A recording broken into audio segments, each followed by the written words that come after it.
You're listening to The Alex Jones Show, the most demonized, the most censored, the most attacked broadcast in the world.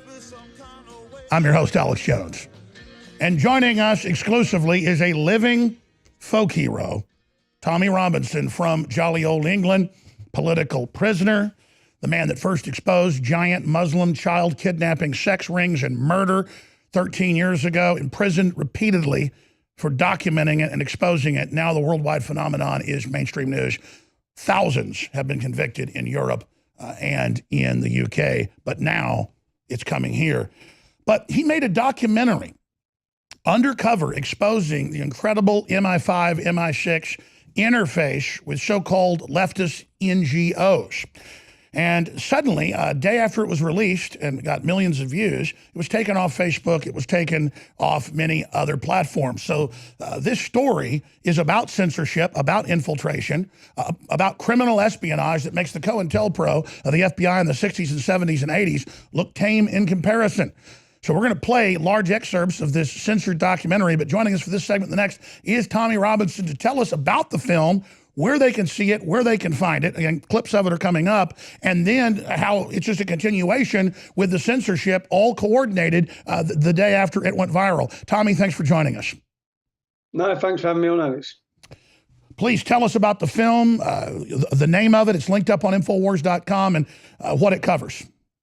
It's called Panodrama. That's a name taken from the BBC have their flagship investigative journalist program is called Panorama. Now, they were targeting me.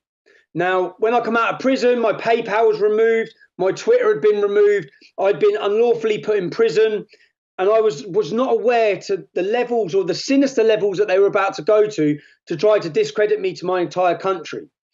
When I found out that they were blackmailing people, I had ex-employees saying they'd been intimidated, blackmailed, they'd used leverage and information they had on those employees to threaten them into helping them bring me down.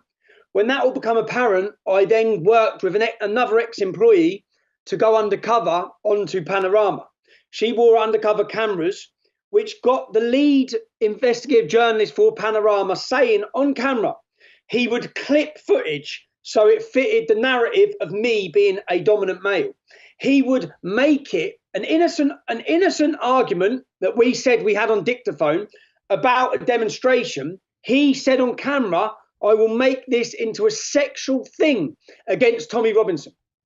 That's what he clearly said. So and there was so much more in undercover footage, which proved to the world, the BBC work with an organisation called Hope Not Hate, who work hand in hand with the entire mainstream media, CNN, the BBC, the Guardian, the Independent, Hope Not Hate are working with them.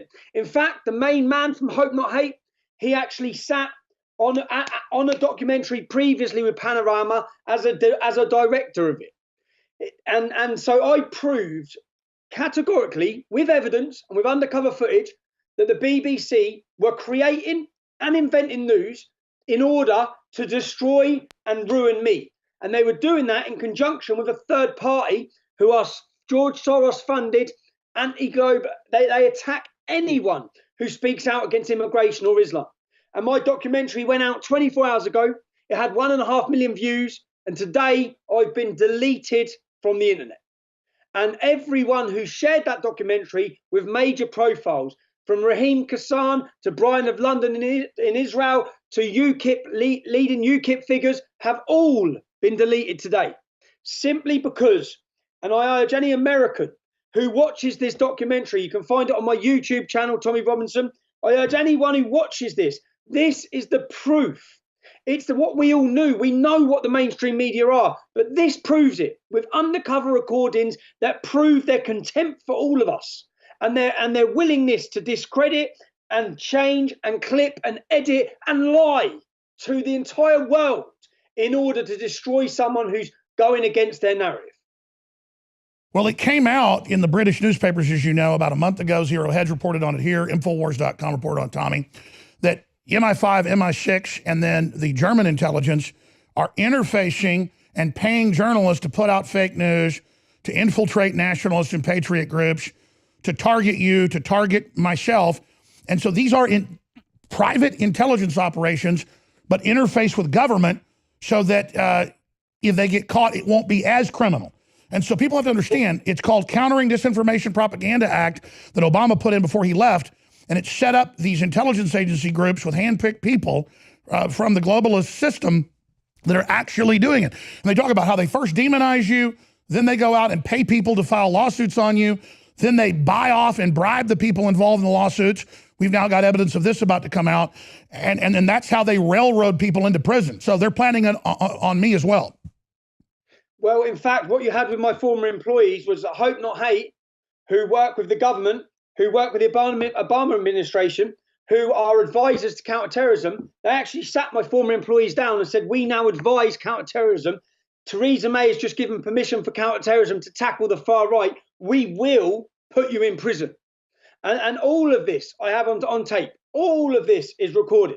All of these allegations, plus far more worse ones, is all on an hour-long feature-length documentary and film, which when this has gone out, they haven't known what to do. For years, they've tried to silence me. For years, they've put me in prison. For years, Twitter, PayPal, any ability for people to support me has been taken away. And then now, then their final punch was going to be Panorama. The reason they were using Panorama is the most respected BBC broadcast in the world. What Panorama says is the truth. They are known for finding the truth. By having Panorama destroy me with false allegations which are made up against women would discredit me to the nation. When that hasn't worked because I've gone undercover and exposed it, they've simply deleted me the next day from the internet. And again, not injecting InfoWars into this, we're part of the story. We have the exact same operations happening. They have NPR spending months where I grew up in Dallas, and I thought they'd have some interesting stories, actually going through my yearbook and calling everyone. No, they called me with totally made up stories that I was a bully beating up innocent people. And then the school tied me up and took me out in the forest and knocked my teeth out. I've never had my teeth knocked out. And it was whole cloth not true. I mean, so this is the level. And I know they have been having private investigators trying to find women, offering people money, paying people, the Daily Mail to tell just insane total lies. This is their move on nationalists and patriots that stand up to their criminal activity. Oh, it's happening across the world. That's what I said. I sat back and watched when it happened to you, Alex. Then it happened to Gavin McInnes. It's happened to Milo. It's happening to us all. And the thing is, I knew this was coming. I knew it was coming. But even today, people who have put up, I am Tommy Robinson, they've been warned and removed. The censorship is, and to be so blatant, for everyone who watched that documentary in the last 24 hours, 1.5 million people, the outrage was there. People were outraged that the BBC, the license fee, we pay for that. The public broadcast was working with Hope Not Hate, a far left extremist organisation funded by George Soros, are working hand in hand to manufacture news, to lie. And exactly as you just said, they actually, one ex-female employee of mine is on camera saying she had to argue with them not to run false stories about sexual stories to do with me. That's how deep this was. And they know if they throw enough mud, it sticks. Tommy, I talked to people that were on the phone, known journalists who want to go public, about individuals on the phone with the lawyers, with one of the people that made stuff up about me in the newspaper, saying, no. People don't care if you got fired wrongfully. They want sex. Tell us he's tried to have sex with you because you're a man. And it's not John Ronson that did that. It was other folks, but it's just getting insane. What they done with that girl and said, was he ever in your bedroom? I asked her, where? She said, yeah, of course he was in my bedroom at some point. And then she said, okay, well, we've gone back through footage and he jokingly videos your bum. And then they put all these things together and they're trying to run a story on it. And she's saying, you can't run that story. But they're fighting, arguing with us. And let's be clear, you know about this because of good people inside the system being whistleblowers, and that's the Achilles heel of the globalists. They can't censor us all. Tommy Robinson with the bombshell film, Panorama. When we come back on the other side, then we're going to play the censored film here for you. They haven't shut down InfoWars yet. Not yet. waging war on corruption. It's Alex Jones, coming to you live from the front lines of the InfoWar. Wired Magazine, cover story months ago. He who will not be named, saying, I'm as evil as Voldemort from the Harry Potter series. I'm the devil. London Guardian headline, Alex Jones is going to destroy the world. He's the most evil person on earth. And it's an image of me being dragged into the dark by a black hand. Well, Tommy Robinson is put in solitary confinement where the Muslims can shove feces under the door at him and where he lost 30-something pounds. That's what they do, and they're coming for everybody. But here's the good news. What they've done is so criminal, so over the top, so huge. That was what I've told everybody. Use Project Veritas tactics we've used way back to Bohemian Grove. You infiltrate any leftist group, they will be pedophiles. They will be devil worshipers. They will be just total criminals. You will not believe. You don't have to do any investigation. You just pose like you're with them, and if you act like you're a criminal like them, they will just open the doors up and you will just be blown away. This is a criminal group worldwide we're fighting. This is a spiritual battle. Tommy Robinson, we're going to air the film coming up in the next few segments. And I know you've got to go and take care of your children here in just a few minutes, but please join us again this week for a full hour because this is so huge. And I'm very honored this morning when we talked very early in the morning, my time, that because they're censoring you, you'd like to premiere some of these here. Anytime you want a show, anytime you want the InfoWars platform, buddy, it's yours. No censorship. You want the keys, to the car here, you've got them. You've got the keys to the Gran Torino, my friend. We're looking for leaders and you're it. So we've got 6 minutes to break. You've got the floor. What else do you want to relay to people? By going undercover on this organization and by recording conversations, what we found is all the things they tried to accuse us of, all of the things we found on them. We found allegations of blackmail, blackmailing people to give negative information against me, blackmailing people who had previously been informants, who didn't want the fact they'd been informants to come out. They used that as leverage to put them in a position they had to work with them. Then we had allegations that one of them, that then they made sexual advances and a rape situation on this individual, previously worked for me. Then we heard in undercover footage, a man who's trying to label me as extreme, the head of Panorama, John Sweeney, goes on to say that he worshipped and his political hero was Martin McGuinness. Martin McGuinness was the leader of the Irish Republican Army. He was responsible for bombing and blowing people up and murder. That's his hero. This is a man who's trying to portray me as extreme. Then it went on to find that he said he wants to shoot gays. He said that he referred to homosexuals as woofters. All of the labels they throw at us. And 10 years I've had undercover footage on me. 10 years I've had cameras on me. Not once in 10 years have they been able to manufacture anything I've said that warrants hate. In one boozy afternoon lunch of undercover footage against the head journalist for the BBC, I got every single label that they tried to put on us. He fitted. From homophobe to racist to extremist, all of them in one boozy lunch. So the point of these organisations that are working against us, and basically what Hope Not Hate do, they're funded by George Soros. They issue reports. I spoke to other gentlemen who have had great careers and great jobs. They issue reports and they name people and they throw all the big words in, the Nazi, the racist, the extremist, with no evidence.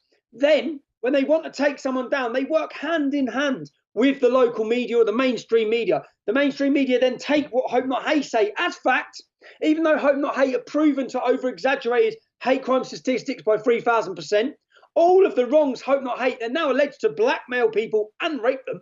All of these things, and the media and politicians work hand in hand with them to destroy you, to destroy me, to use it as ammunition to put to the UN, to put to the government, to put across the world in order to censor us, to tell the social media giants, which is what has happened today, what this has proven.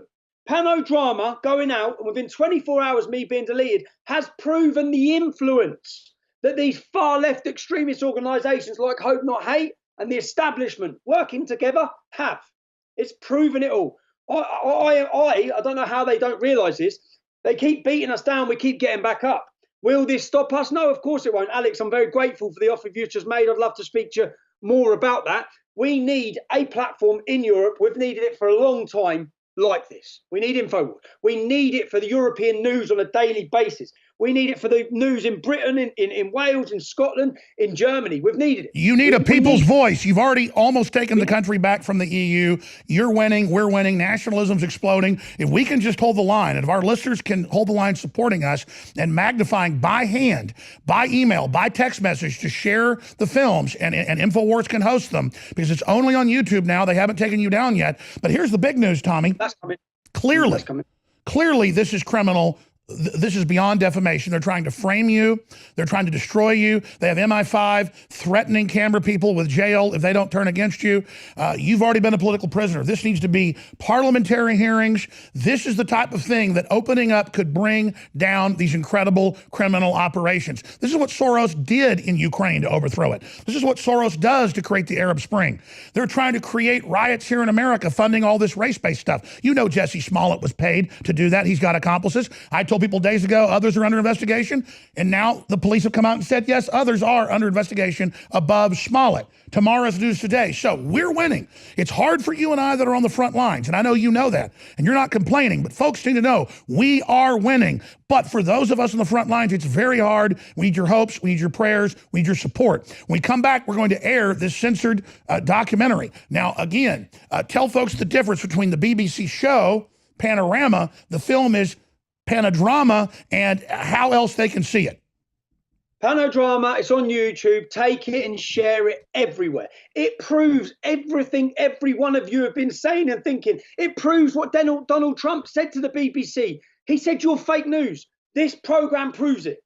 This proves it categorically, with evidence, with undercover footage, with all of it. It's got the full package. And I think it shocked them how powerful the documentary is. So all I could say is that people who want to know where I am, because I've just been deleted, www.tr.news. Currently, it's so people can still give me their information so I can contact them. Whether the developments and which are going to come and going to be built, whether it be webs, whether it be website or apps, or with yourself, Alex, then I will let everybody know, and that will be coming in the next coming weeks. Yeah, that's critical. That's critical. So again, what is the best place for people to find where Tommy Robinson, the person they're trying to suppress, is? Sign up for free at www.tr.news. That will enable me, the minute we're ready with our new platform, bang, here's where we are. Go onto my YouTube account, Tommy Robinson, take the footage, upload it everywhere for Panodrama. Tommy, I know you got to go. I've got to go, but let's talk a little bit later when we get off air today about the next plan. God bless you, and we'll talk to you soon. Cool, Alex. Thank you, man. Thank you, everyone. Thank you. All right, we're going to go to break, and the same goes for InfoWars. Infowars.com/newsletter. You've got to go give us your email so that we can get you censored videos, articles, and obviously, you know, supplement ads and things like that as well. Great deals. But it's about us being able to contact you and not have them get between us. Infowars.com/newsletter. The video is posted, Panodrama, up on Infowars.com right now. Take that link from Infowars.com and share it. It's also on Newswars.com. Newswars.com. That doesn't get censored as much, so get it from Newswars.com. It's posted right up at the top of Newswars.com, and share the link and get it around the censors. We're going to upload it to Infowars servers as well in case YouTube takes it down. We'll be right back with the censored film. Please stay with us, Infowars.com.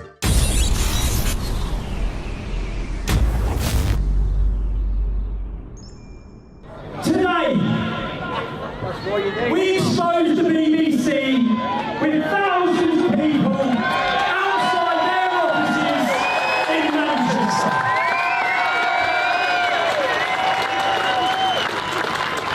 The British public do not trust you anymore.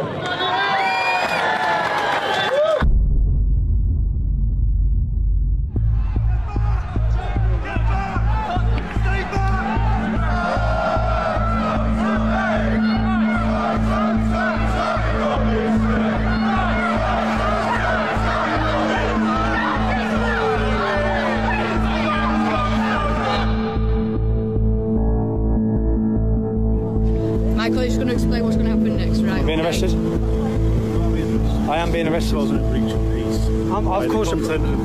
Of course, a breach of peace. I'm being arrested. But the content of what you're streaming. The content of what I'm streaming, I'm being arrested for breach of the peace. I'm being arrested for breach of the peace. You've all watched this. You've all watched this. You've all watched this. You've all watched this. Can you get me a solicitor? Can you get me a solicitor? Can you just turn off your live feed? Can you get me a solicitor? Turn off your live feed, please. Yeah? Think about What, the arresting you for, Tommy? Breach of the peace. Apparently I'm inciting on my video. He has actually done nothing wrong. You saw anything like that? He's looking to work on his video to see he's not. He's even said, listen.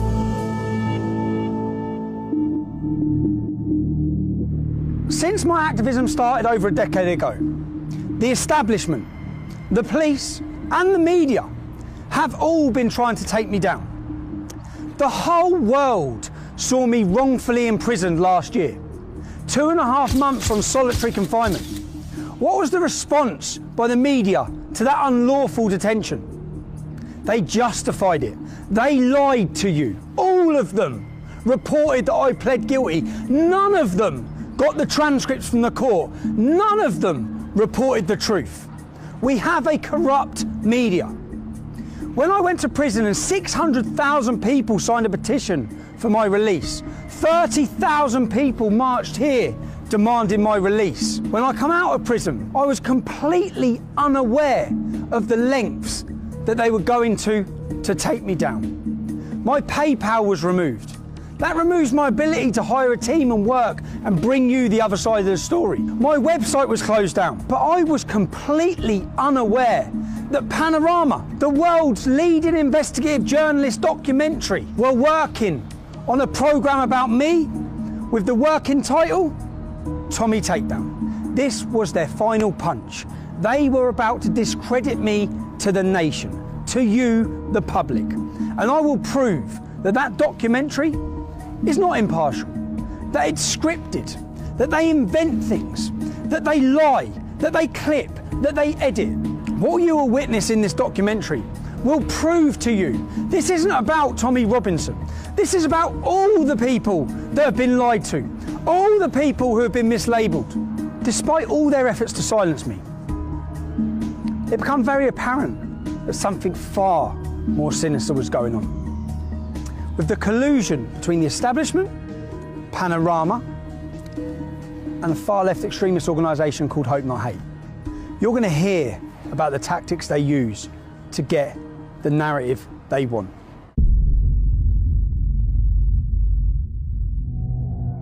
In this documentary, you're going to hear a lot about Hope Not Hate. It's important you understand who they are. Hope Not Hate is a so-called anti-fascist organisation who formed in 2004. They formed from a group and a magazine called Searchlight. Nick Lowles, who now leads Hope Not Hate, was a lead member of Searchlight. In 1984, Searchlight worked alongside Panorama to fraudulently edit footage which they were prosecuted or taken to court and sued for. They paid £1 million damages to Conservative MPs who they wrongfully edited footage to link them with far-right extremist groups. Hope Not Hate brand themselves as an anti-fascist organisation. They're there to tackle fascism. In reality, they label, slander and attack anyone who speaks out against open borders or against Islam. The worrying thing is they have a lot of influence.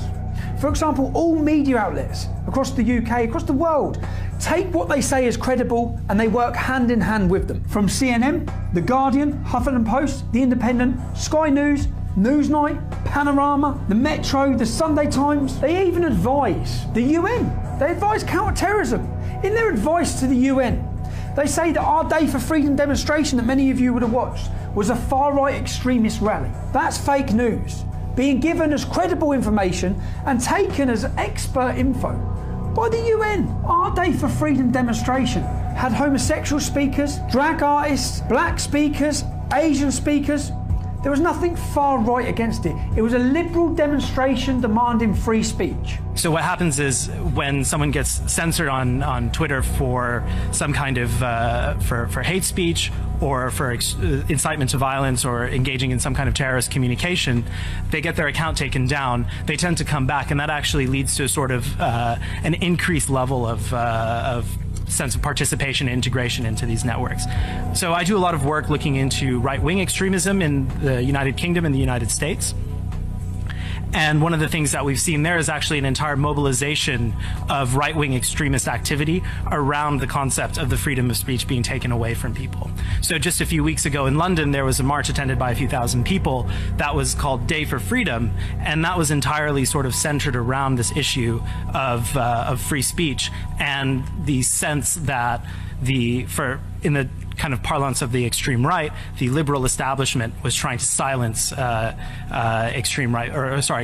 legitimate conservative voices.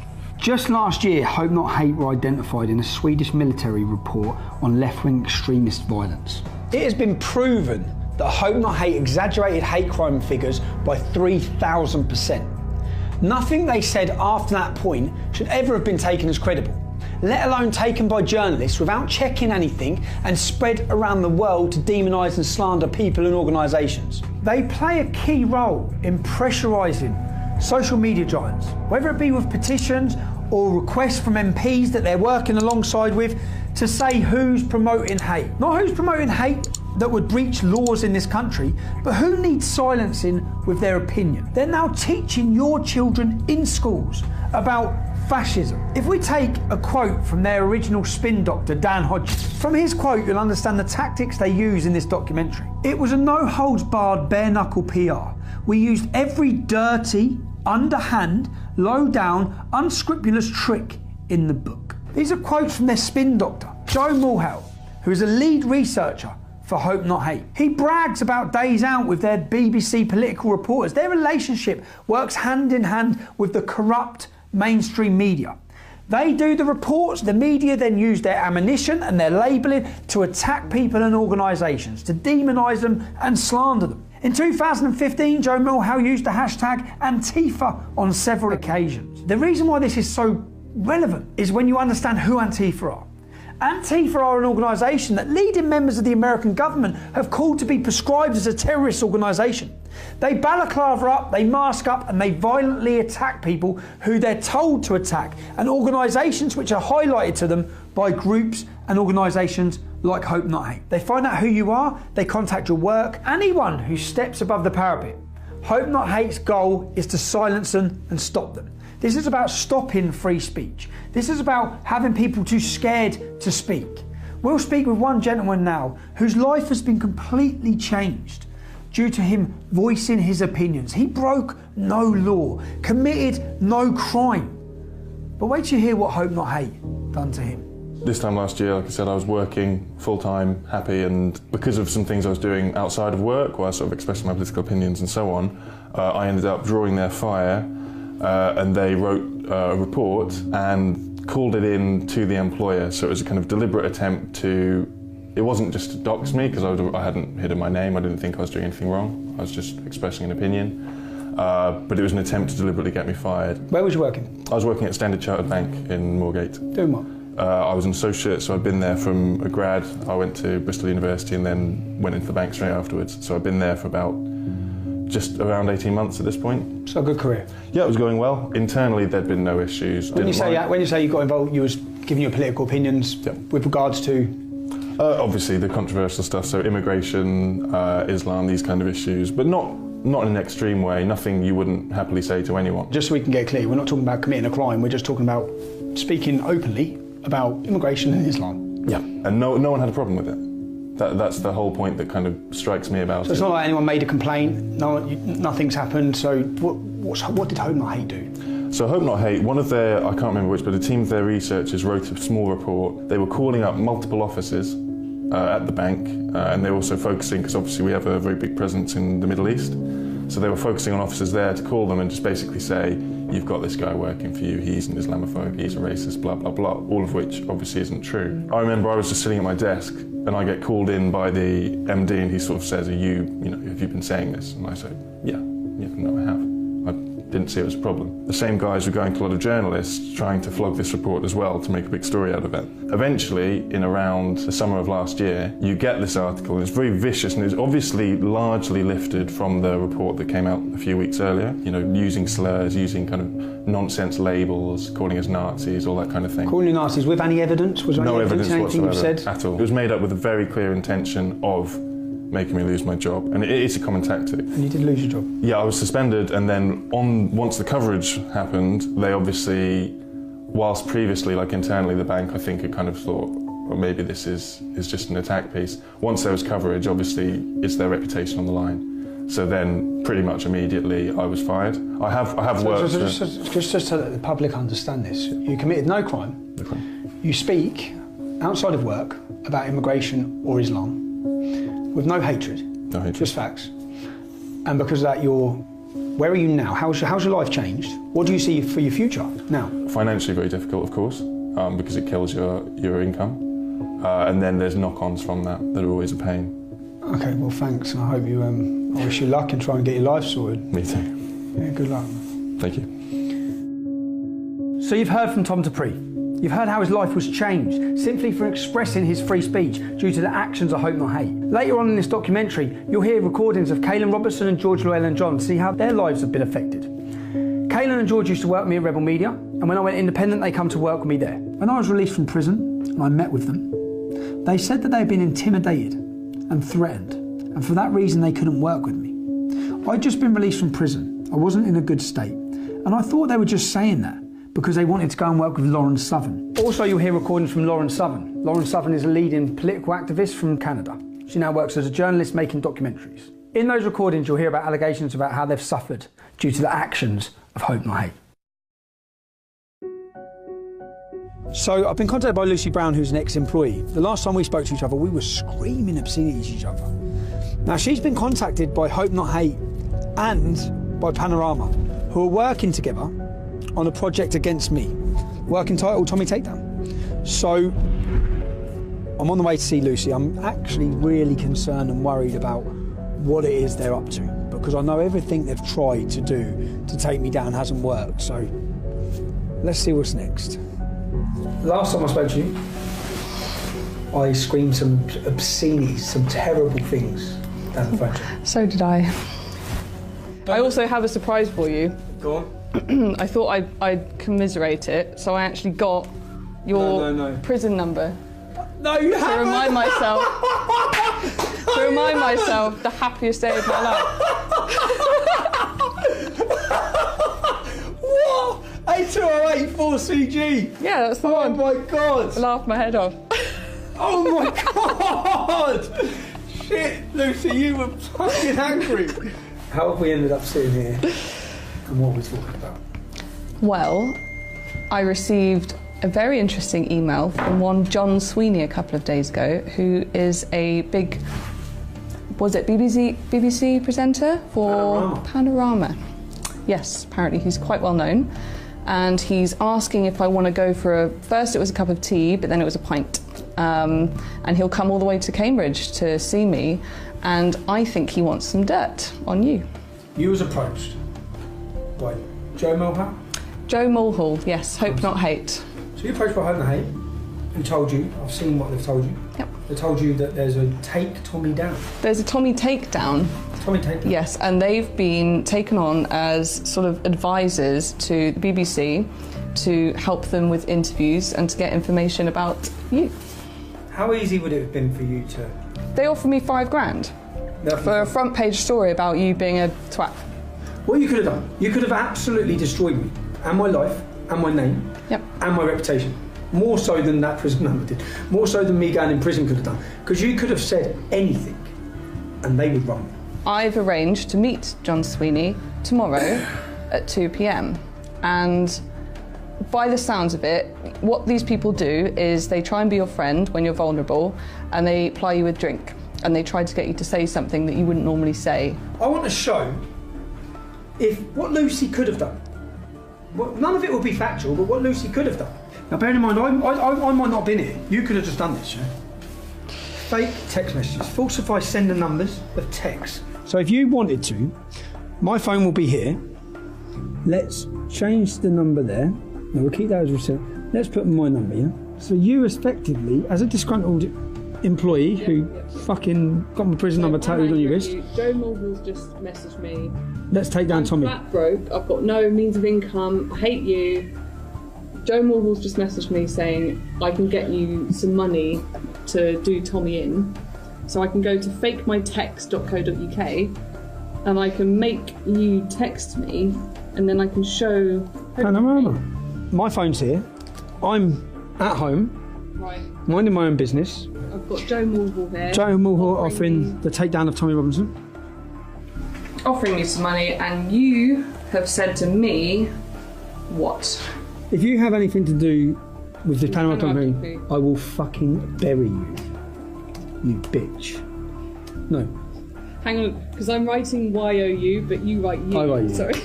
I just need to make it some bad grammar because. Yeah, drop the T's because I don't pronounce my T. I'm going to put WIV instead of with. This Panorama, you wouldn't make that a capital letter. No, I put with. I put with. Okay, alright. With this Panorama doc. If you have anything to do with Panorama I doc, will fucking bury you, comma. bury you, You bitch. Just to prove, I could have nothing to do with this. I'm not. My phone's here, Yeah. so I've not sent you a message. Yeah, so let's wait a minute. And the point is that they're actively searching with a far left organisation. They're actively working with my ex-employees to bring me down. What I want to prove here is how easy it is and how many other things in this documentary have been faked on me. If you had anything to do with this Panorama doc, I will fucking bury you, you bitch. Can you focus on that? So I didn't send that. That's sent from my computer. My phone has not sent you a single message. Now, Panorama are the biggest investigative journalists in the world, so I don't see how this can work. If they wanted to do a proper investigative journalist piece, they should look at the crime that I committed. Was it criminal? Did the judge act out of law? Were my human rights abused? One of the biggest cases in this country's history in modern time. Yeah, 600,000 people signed a petition, 30,000 people marching, ambassadors from the American government, every political party in Europe talking about it. The most talked about court case in decades, but they're not bothered about that. This is fake. Yeah. This is going to be falsified. This is not me. And I want to see if this, by a disgruntled ex-employee, could make its way around the world. I'd like to see how much power Hope Not Hate have over the world's media. Yeah, basically.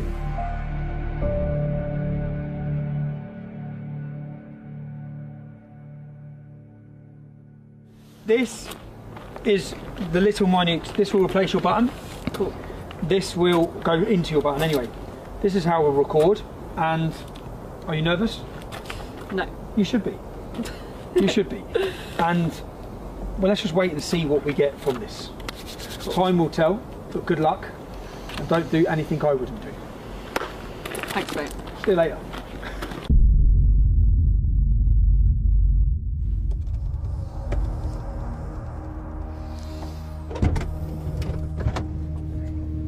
Success? Mission accomplished. Mission accomplished.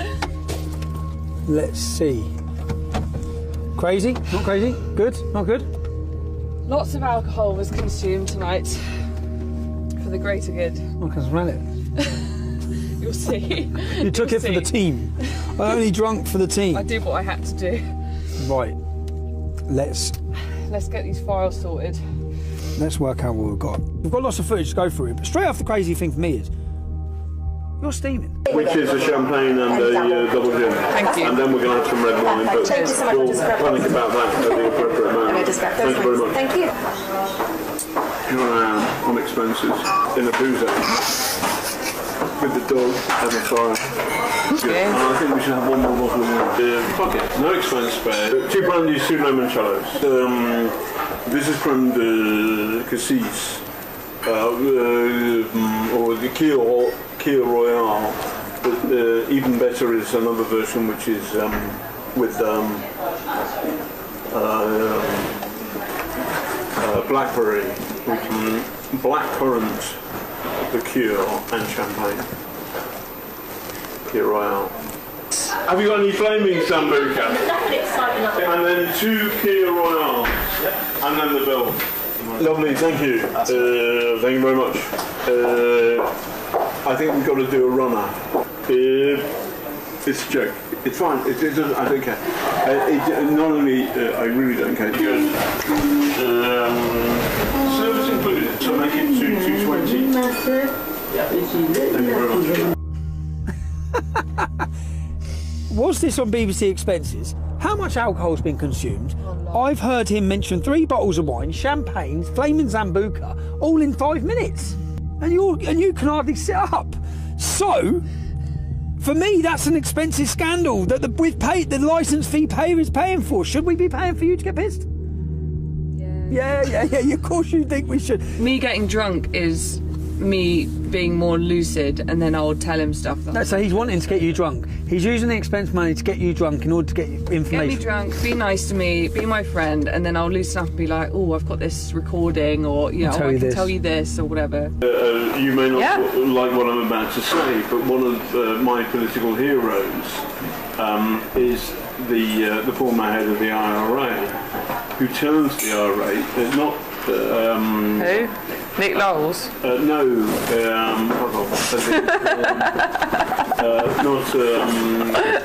guy got on well with the Queen. So there are 2 of them. I should know that, but... Danny McGuinness, I think his name is. And he got on anyway. He was the chief of staff of the IRA. People say. Hey man, I've heard the Irish have been genocided. And last time I was there, they're okay. Martin McGuinness. His political hero is Martin McGuinness. Martin McGuinness, leader of the IRA. He's responsible for murder, bombs. It's a strange person to have as your political hero. From, I don't know, from someone who's trying to paint me as extreme, anyway. That is the sole reason I wanted to do this. For me, that is terrifying. How can they get that? How can he say he can do that from that innocent conversation or argument or disagreement, which has got nothing to do with that? So that is the sole reason I wanted that footage, to see exactly what are, and that's terrifying for me to think, what the hell are they about to portray to this country about me? What the hell are they going to say? That's not the first time that's happened. In what sense? Because I told you about, I was offered $5,000 to do like a story on you, like a front page newspaper story. By Hope Not Hate, you're talking about in the kitchen. By Hope Not Hate. But I was also... By Hope Not Hate, who are working with these... Yeah, but I was also approached by a really mainstream newspaper, basically, to kind of make it out that you were like sexual allegations against me or something. What, they were approaching you for that? At a time said, when we fell out? Yeah, they said when I was at my lowest and I basically didn't have a job and I was like, you know, a complete mess, and they were trying to like dig and get stuff out of me. And they were trying to make out that you'd done like a Me Too. They were trying to make out that you basically like abused me. And then they wanted to put in, they kind of ran with and went back to their editor. And then I called up and said, I really don't want this. This isn't true. You know, you've kind of twisted it to fit your own narrative here. And he said, well, I'm sorry, it's too late. I've already sent it to the editors. And they want to run the story, this journalist.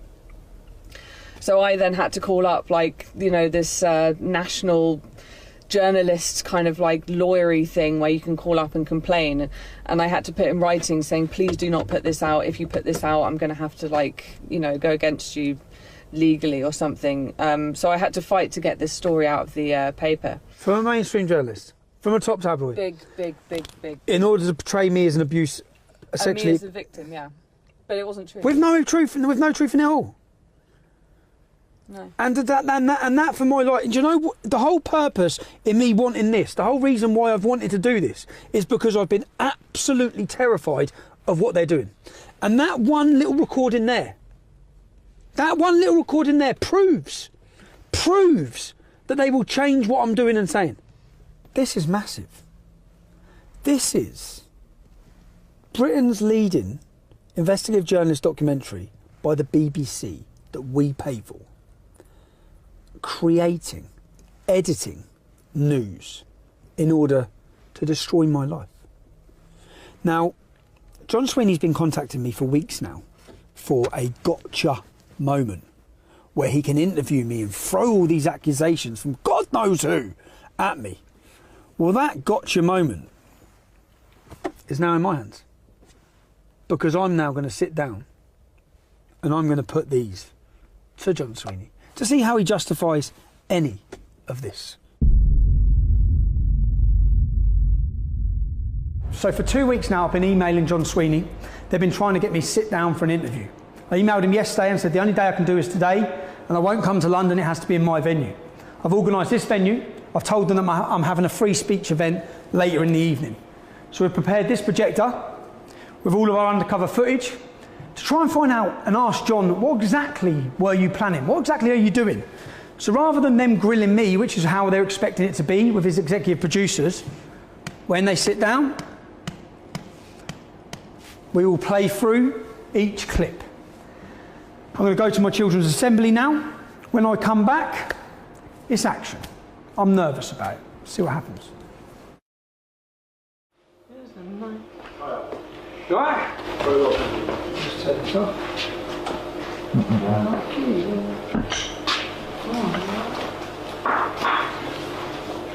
Hi, fine. How you doing? Thanks very much for doing this, thank you.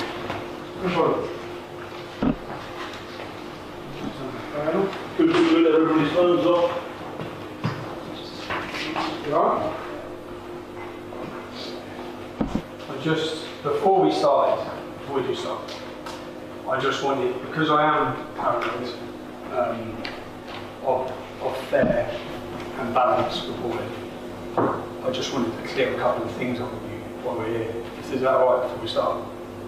Okay, but you're recording, I think, aren't you? You're recording, and so aren't you? That's fine. Okay, okay. That's okay. fine. So we're not starting yet? No, don't have starting to be honest. I want to clear everything up.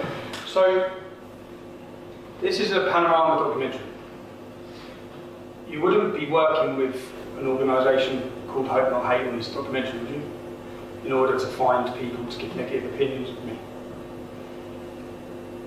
No. What we're doing is we're making a panorama documentary.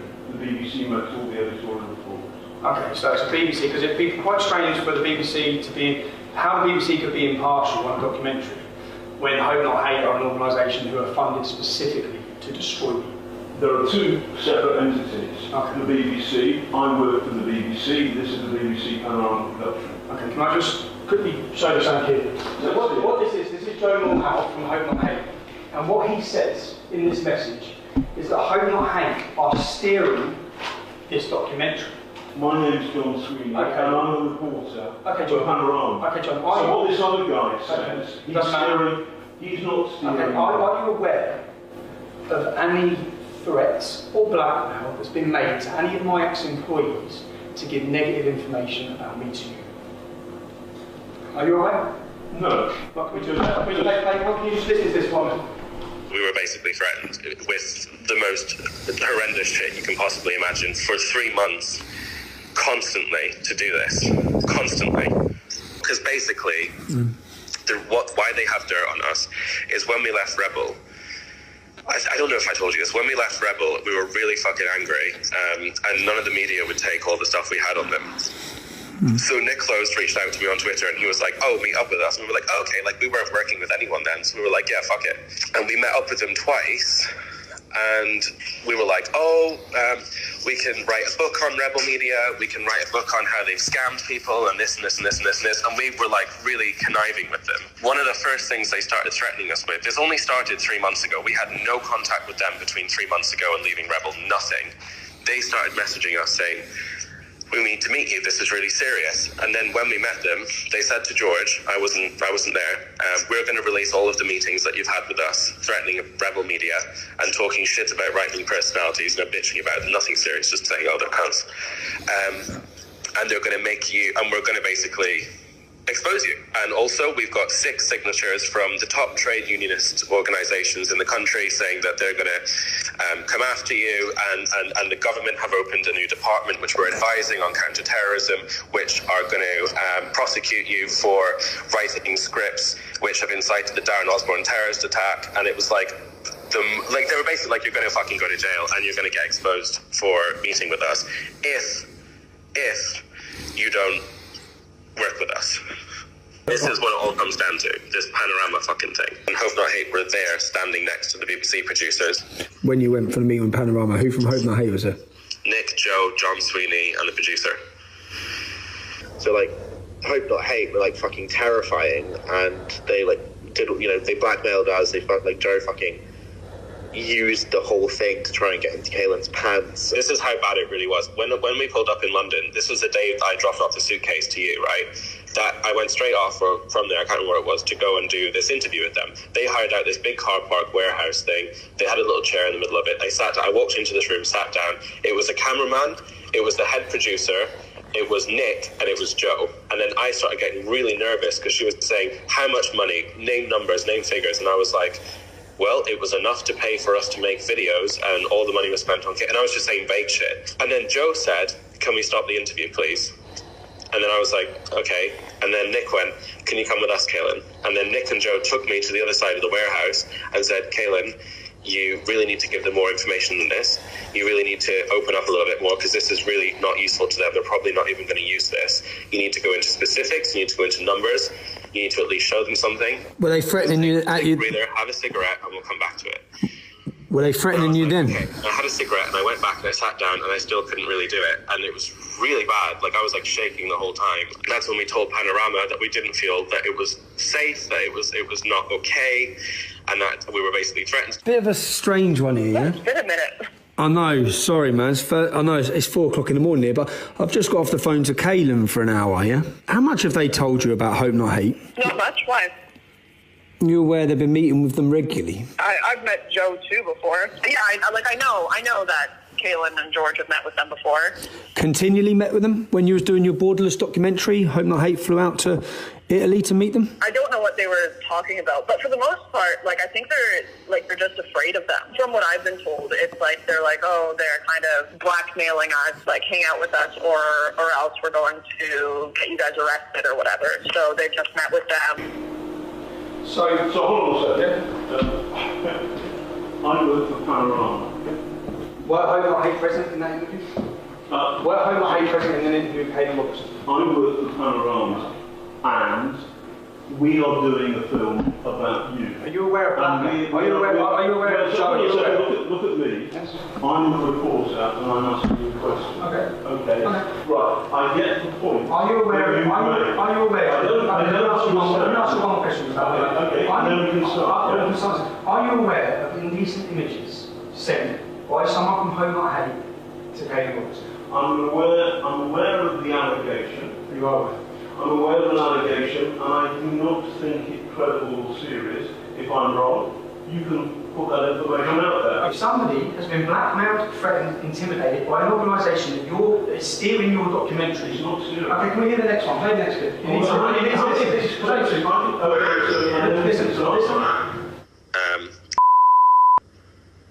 Made really inappropriate, I don't know how to describe it, almost basically like a sexual assault situation towards me when I was really drunk, pretty much passed out. Fuck you, now this gets messier and messier. No, hold on, yeah, okay, and I like got really upset, and I broke down, and I told George about it last week because it's really fucked me up, and George messaged Nick, and apparently nearly got suspended, and like it's fucking, it's a really big mess. I'll come to Milan to see you. Who'd he come with? Nick. He come with Nick, so Nick was with him? Yeah. And what did he do when you was drunk? Nick wasn't there at that moment. Nick had gone home. So we were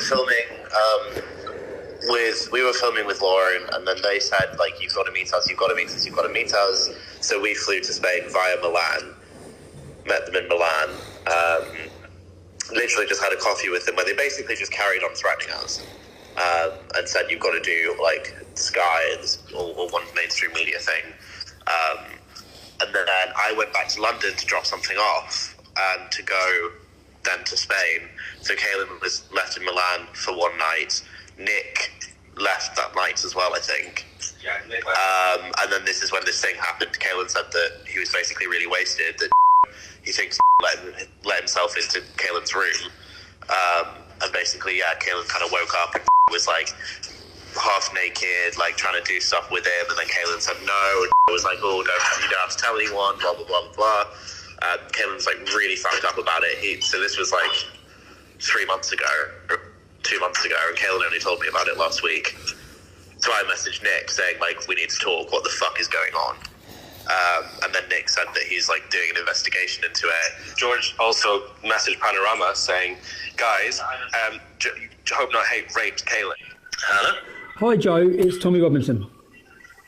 Oh, hi there, how's it going? Yeah, not bad. Obviously you're aware I have a documentary coming out on Saturday. I'd just like to ask you a couple of questions quickly about your involvement. Bear with me, I'm not going to be able to do it over the phone, I'm afraid. I'm not going to I'd have to speak to colleagues before I can do anything, I'm afraid. So you can't just answer why you were you present during an interview with Kaylin Robertson and Panorama? I'm not going to be able to talk about anything on the phone. Why not? I'm afraid. Why not? Well, you can't just ring someone up. If you want to speak to me, you can drop me an email and we can. This is just your opportunity to counter what's being said. I'm not going to answer any questions over the phone, although I don't see what's the issue there is, even if I was. Really. So, were you and Nick Knowles present during an interview with Kaylin Robertson and Panorama? I've said everything I'm going to say to you, Tommy. I'm not going to answer any questions like that. If you want just to. A yes or no. It's just it's a simple yes or no. Simply, look, Tommy, we're wasting time here. Okay. We must ensure we avoid bias or an imbalance of views. Our output will be based on fairness, openness, and straight dealing. Contributors will be treated honestly and with respect. There are people being intimidated and blackmailed into giving negative reviews against me. The men who are doing it are present during your interviews. You're saying you're independent. Now, John, when it comes to fake news, you're John Sweeney, so I'm going to separate you from these allegations that are being made. There are allegations. We can agree on that. Okay, so these are allegations. These are allegations. And there is no evidence apart from your words or their words as to the substance of these allegations as I understand it. And we have it in our own tape. Okay, John, would you tell anyone what they have to say in an interview about me? No. No? Play the next one. We only, in the BBC, we only do questionnaires. So here's, it's a volunteer army. I want you to be comfortable about it. So is there anything you don't want me to ask about? This is, I'm not supposed to ask this. I'm not supposed to ask this. I'm not supposed to ask this. So I'm going to ask you about, I'm going to take it through what I want from you, following. Simple two things. One, people like us, the BBC, the establishment, have not listened to what Tommy's been saying, and that's bad. Yes. And so the extent to which the entire conversation about extremism, about what that means for ordinary Brits up and down the country, closing that down, shutting it off as racist full stop is wrong, and that's bad, and that goes in the can, and you say that, and that will appear in the show. The second thing is, but there's something, my own personal experience, it was difficult, because I was a good trooper, and then suddenly I was friends with the dogs. But as a human being, he's funny and charismatic, and can be great company, and he's not your he's not a Nazi. Number three. Partly because of the pressure, partly because of the chaos, you fall out. It's horrible because it turns on the mob. Those three elements are very good, and those three elements will appear in the show, I promise you. He has... Deal. We'll have a proper ding-dong. Okay. Because there's a lot of people that... And the good stuff, your stuff, goes in. So there you are. So I don't have to put on the record, John. I don't have a problem with that. I'm saying I'm putting, after a long conversation, which you haven't done. I've got you 6 times telling that individual what they must say. Now let's go to the next one. Gilligan wanted to make it sexualised, and he wanted it to make it out like you basically like Harry Weinsteined me. Oh my God, man. Because you're like a position of power. And you're a vulnerable and like all this shit, and I was like, yeah, So when I'm being told, this isn't about you, John. When I'm being told that journalists are approaching people... I'm not sorry, I don't understand the context. I'll tell you the context. I'll tell you the context. Okay. This specifically is not about you. How they do it? When I felt sick, because I found out that journalists were offering money to try and get a young girl to do a Harvey Weinstein story against me. Now, you're Panorama, you're John Sweeney. So let me play the next clip to you. I call him like a silly little man and stuff. I'm just shouting at him. Yeah, but oh, we love that. It was quite bad. Could we have that? I'll drop you in it. I'll have the thing. It will drop me in it. Everything will drop me in it. Not necessarily. It was really bad. We had this great big argument in Woburn High Street. Yeah, maybe. I suppose that I did give to the lawyers, and they said, well, actually, this for the case doesn't really work because you're just having a dispute. Doesn't really whatever. But I thought I'd record it just in case. Maybe I'll do that. That's It's only audio. It's only audio. That's fine. How angry did it get? He gets really angry and then he runs away and gets in the car and drives off. And I shout after the car. It's really bad. We can clip that bit. We can clip that bit. We can clip that bit. My view about that is that I think doing a kind of gender, a kind of sexual thing against Tommy Robinson is. The person I was looking to there was worried about whether she would be identified. Now clearly that tape is now in your hands, so it would seem that she's working. John, you said you was clip footage to make. No. Do you have any idea what implications? You tried to turn a normal argument into a sexual matter. No. Yes, you did. Yes, you did. Do you understand the implications? I've got 3 young children. Do you think before you destroy a man's life? Because this is what you were planning on doing. No, I've got the evidence. You misunderstand me. I misunderstand. So what I was trying to do was to say to that source that if necessary we would change her gender to turn her, for example, into a man. I've done it on regular occasions where I have covered difficult stories. So you're not realising I've got all of this tape? You're hanging yourself. You're hanging yourself. So John says I'm misrepresenting him, and in fact he was telling her he could change her gender so she could not be identified. Let's just hear that clip again. I think doing a kind of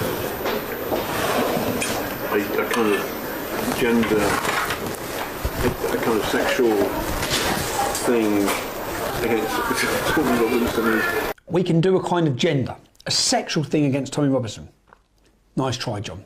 We should not present invented material as facts or knowingly do anything to mislead our audiences. I've done 10 years worth of demonstrations. I've had cameras on me absolutely everywhere. And what they've been trying to expose and find is possibly that I'm a racist or I'm a homophobe or something like that. Yeah? I had you undercover for one boozy lunch, and you were repeatedly racist. To do a cab too. I pre-booked because the dog makes it more difficult. All right. You know wine, don't you? Wine? Because... Oh, why? Yeah, there's loads of... Asian cab drivers don't like taking dogs. How dare you? How dare you? Where's my phone? Say that on camera, right? No. Racist. True. It's true. So this is the first one. So there you are, generalised. And I regret those words said, but the context is simple. I had a real-world experience like that. There's a court case in today's papers where an Asian taxi driver has lost his license. He was refused to carry a blind dog. You're doing exactly what your channel does over breeding. You're blaming an entire continent where, let's face it, Islam believes dogs are unclean, so it's Muslim taxi drivers that don't like dogs. But you have stereotypes on the entire continent. Then that wasn't enough for you, John. You wanted to then have a go at the Greeks. And then it always goes down well. Yeah.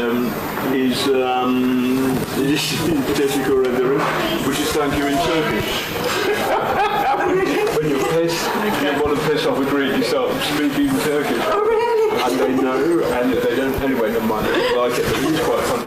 Tommy, that's pathetic, that's a joke. You find it funny joking about the invasion of a country where women were pinched and raped and murdered. Okay, you find that funny? silly. No, John. So I have many Turkish and Greek friends. Well, you're upset the entire Greek community because you find it funny to speak in Turkish to them because you find that funny. None of this is fun. None of this is fun. Are you sure? None of this is fun. Let me play the next one. Okay, play the next one. I have a little more in common. I have more in common with Tommy than most reporters. Yeah. Scumbag Irish background. A scumbag Irish background. So my family are a scumbag Irish background because they're poor and from Ireland. I'm talking about myself. No, you said you have more in common with me. Okay. A scumbag Irish background.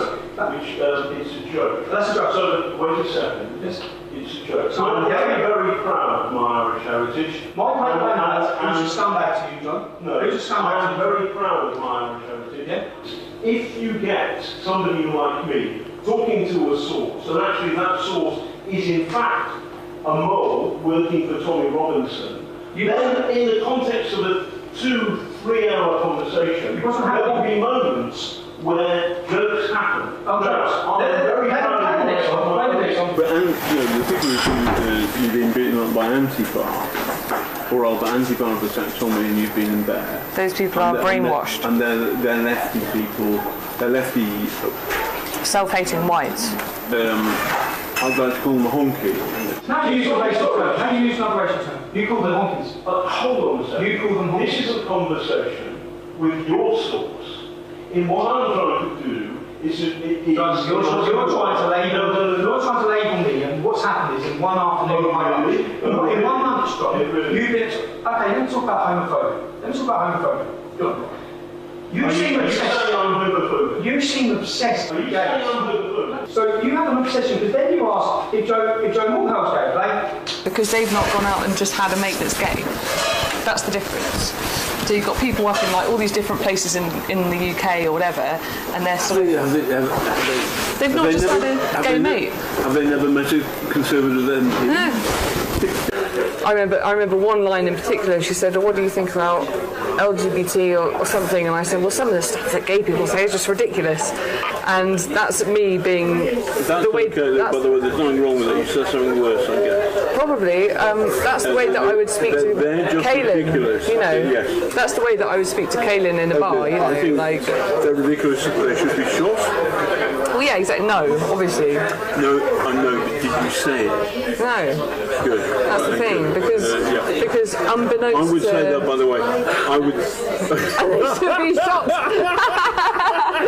What are we talking about? Oh yeah, Joe's dick pics. Is he gay?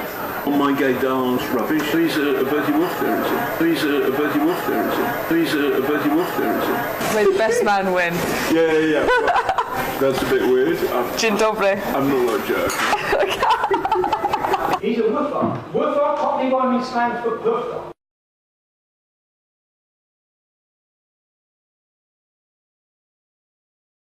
Presenters, reporters and correspondents are the public face and voice of the BBC. Woofer is when you ask your aim of state. That is the most derogatory term you could use for a homosexual person. Oh, come on. My oldest friend at university is gay. I'm not... Is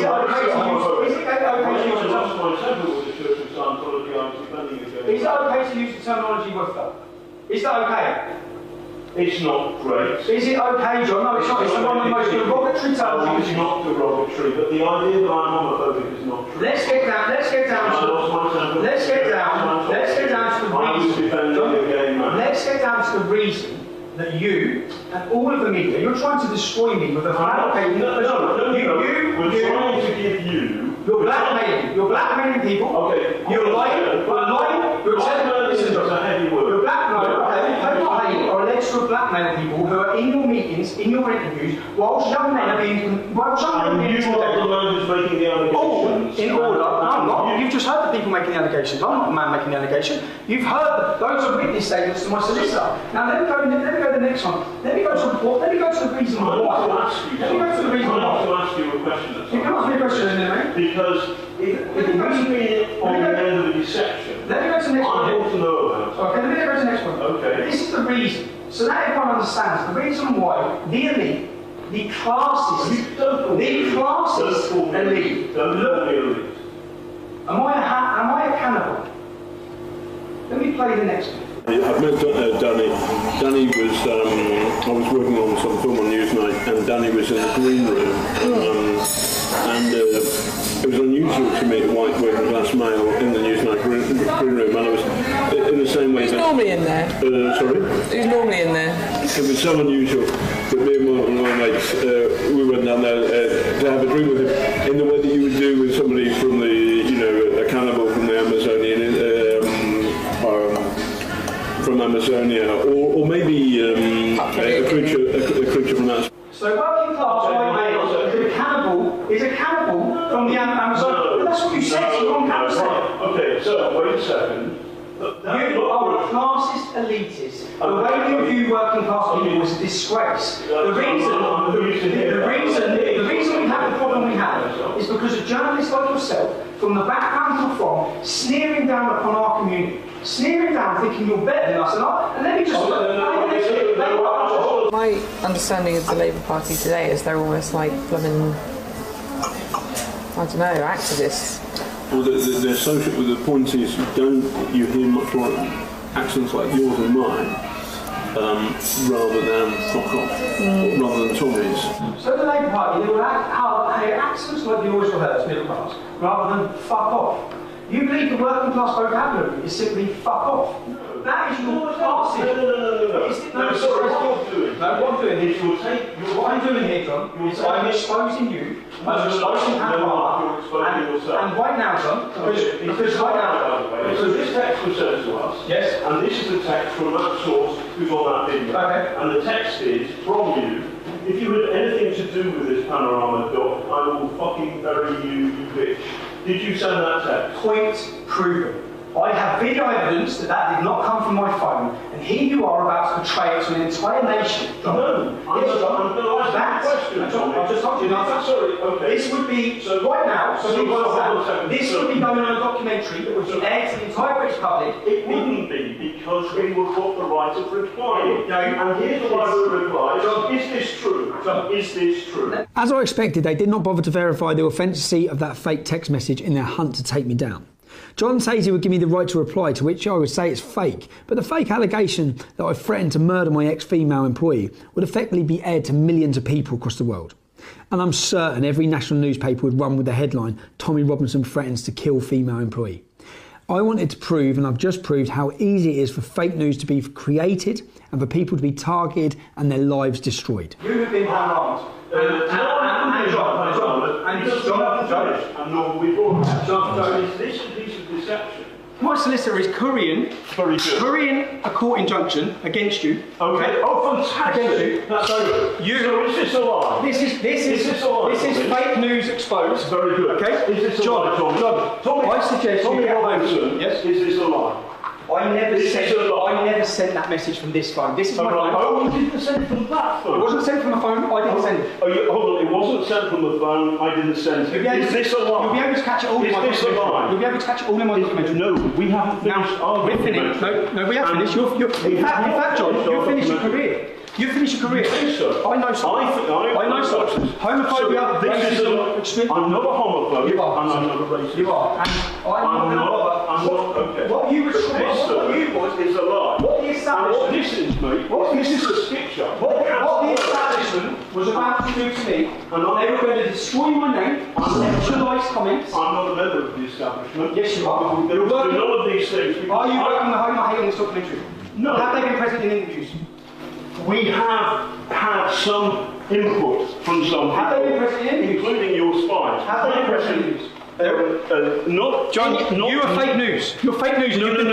You've been creating. This is a lie, Tommy. You've been proving. You told us this a lie. Is a lie. And you, sir, are the source of the lie. The idea that I'm homophobic, that's not true. This man has lied to us. Who's John? Through people. John? You John? So, hold on. You're John. I suggest you prepare yourself, because once this goes live, which it's going to, outside your offices on the 23rd of February, I've got all the evidence of you creating stories, telling sources, and people hold on a second. Outside your offices, because this is what you do all the time. It's all evidence, John. What you do is you threaten people. It's all evidence. You always threaten people. And the hate. John, don't talk about hate when you're calling people woofers. You intend. I'm sorry I called somebody. Oh, you are. Oh, you are sorry. What about? Are you sorry to the Greeks? Are you sorry to the Irish community? Are you sorry? You insulted a Greek woman by speaking Turkish to her. You said you found it funny. I didn't know. It's on camera, John. It's on camera. No, but what you said you would sexualise. You said you would sexualise my comments that were innocent. No. Yes, you did. You're on camera, John. No, I didn't. John, the world's going to watch this, bro. This is a lie.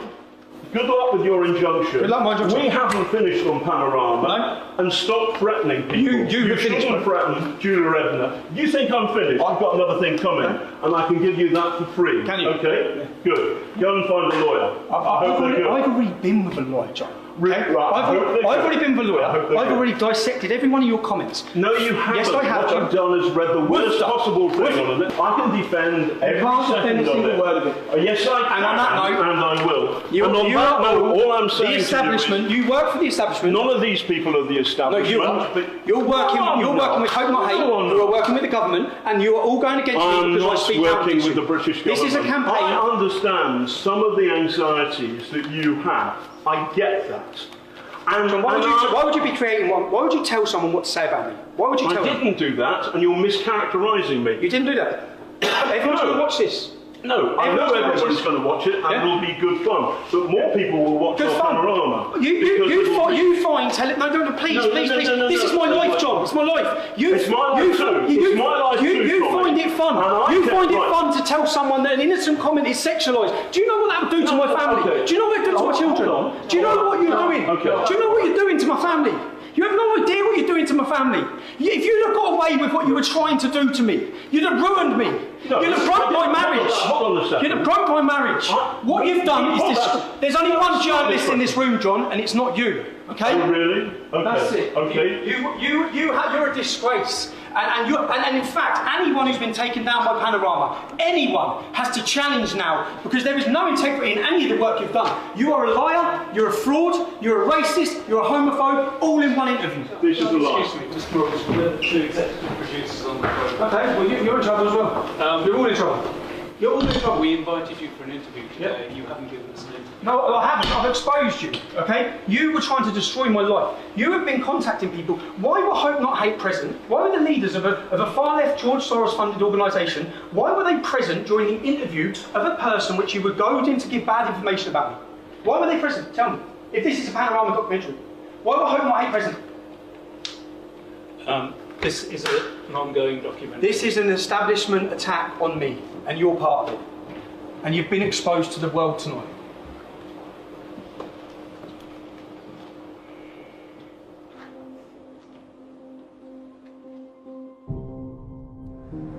So let's summarise what you've seen.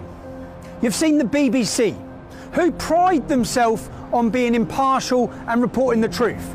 You've witnessed the main man from Panorama telling someone what to say, brokering a deal on what they have to say about me. Now, if he's brokered a deal with her, who else has he brokered a deal with? Who else is being told what to say? They're scripting the documentary.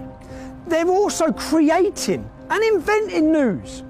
Sexual thing against Tommy Robinson. What else? When we've got two other people saying they're being blackmailed in order to give negative reviews of me. Who else would have participated in this documentary? What else was going to be said? What other lies and manufactured evidence would there have been on this documentary? You've seen the contempt they have for the working class. The contempt they have for you, the licence fee payer. You pay your licence fee, and if you don't, you're taken to court.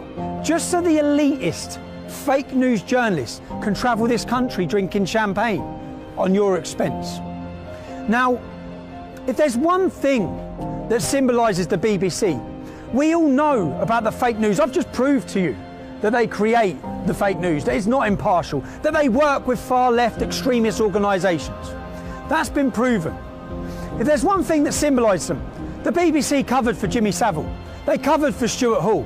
Up to 100 children were raped and abused, many of them on the property of this organisation. Let me show you this statue that is at the entrance to the BBC. That statue was sculptured by a man called Eric Gill.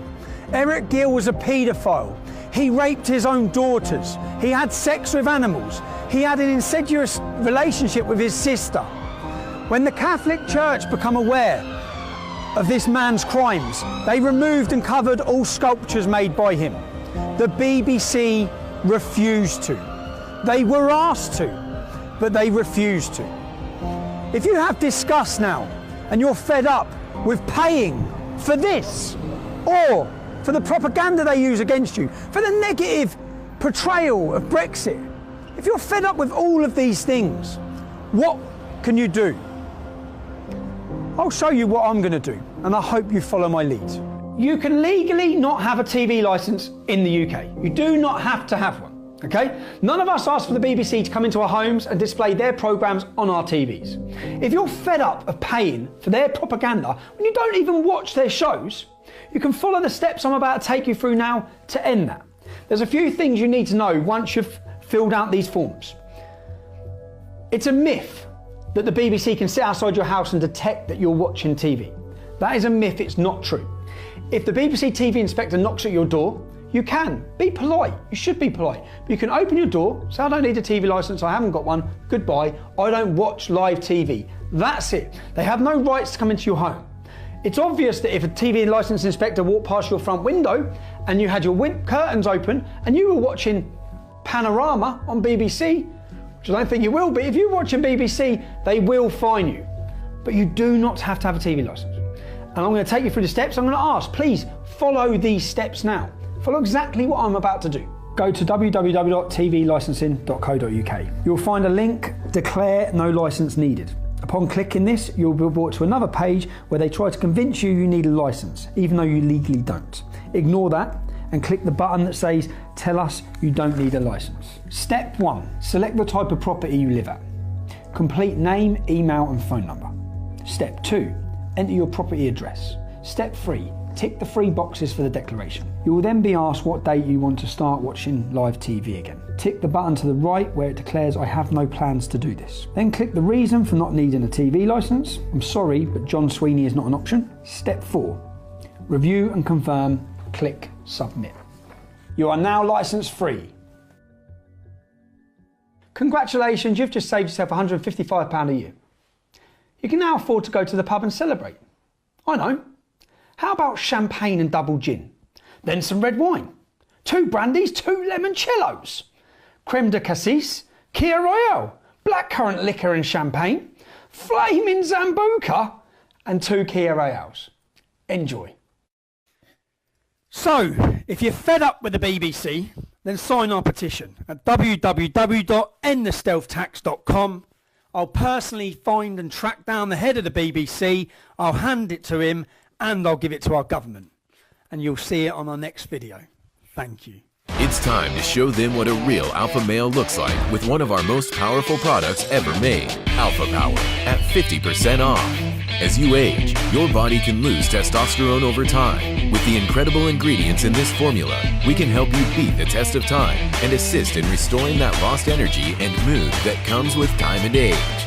Alpha Power's incredible ingredients can help you boost your sports performance or enhance your day-to-day life with ease while encouraging hormonal balance. Perfect by itself or with super male vitality in the true Alpha Male Pack. Alpha Power can help boost performance, help maintain normal testosterone levels, support healthy cholesterol, and more. Let Alpha Power help bring you to the peak of your optimal health. Don't fall short on energy in the fight against tyranny. Show the world what a true alpha male looks like today with Alpha Power at 50% off, only at the InfoWars store.